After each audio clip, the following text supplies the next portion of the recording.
welcome to the 1 Minute Business Challenge, where business leaders and creatives come to discuss what's exciting about what they're doing and tell us a little bit about their core passion. Today, we have a special guest in Mountain View, California, Peter Katz. Peter is the CEO of the Mountain View Chamber of Commerce. Peter, thank you so much for being on our post today. Thank you, Alex. Pleasure to be here. All right, Peter. Now, as you know, you have 1 minute to tell us what's exciting about what you're doing there at the chamber, and then we'll ask a couple of questions afterwards. All right, 1, 2, ready, begin. Well, now the pressure's on. Well, thank you, Alex.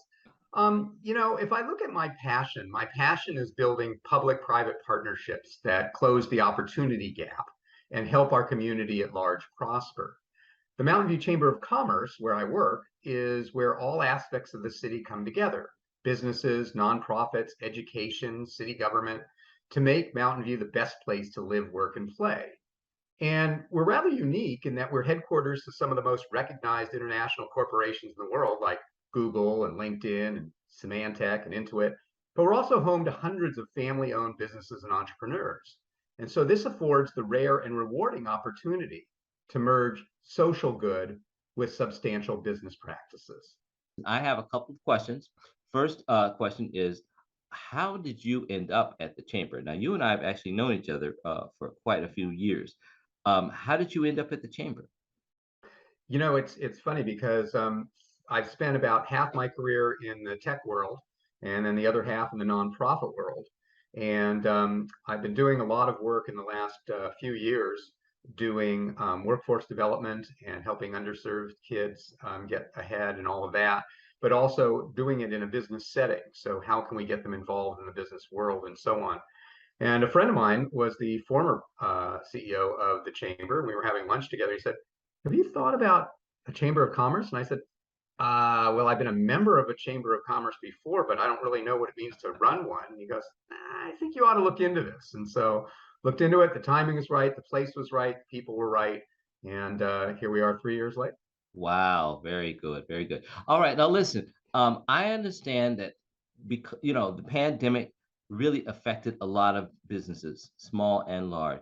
Can you tell me what you've been doing specifically to support small businesses? And also tell me about the mixture of the large companies like Google and small businesses and how this all works together to support the business community there.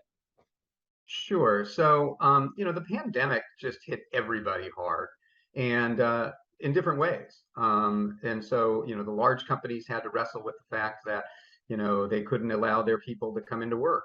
And that, of course, has a trickle down effect, because then the restaurants, even when they were open, the foot traffic through them had dropped dramatically.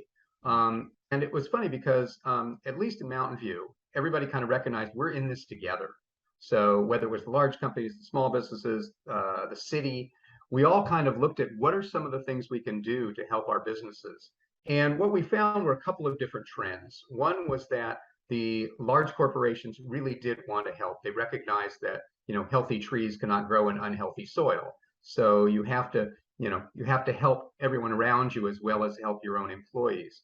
And so there were programs that they put in place where they gave out vouchers for people to go and use in the local restaurants and things like that.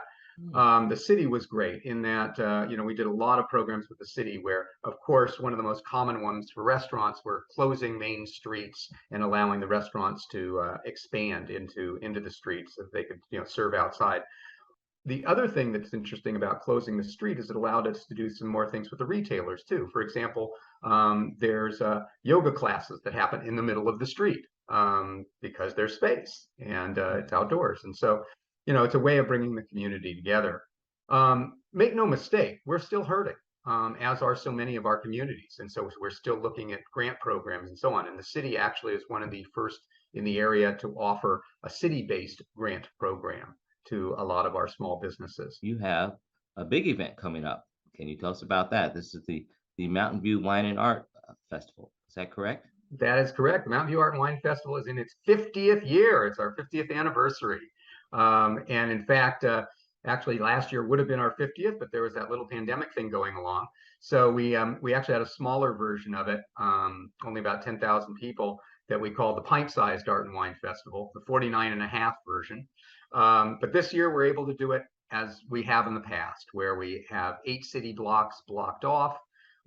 We have over 400 craft booths. We have local artisans. We have a kids area. We have a big screen TV for those who want to watch football. We have a ton of things happening. We have 8 different wines that we're sampling, 6 different craft beers. In the past, we've attracted about 100,000 people a day. It is literally one of the largest and most beloved art and wine festivals in the region. We encourage everyone to come out. It is the weekend after Labor Day, September 10th and 11th. Uh, Admission is free. So we really would love to see you and welcome you to that.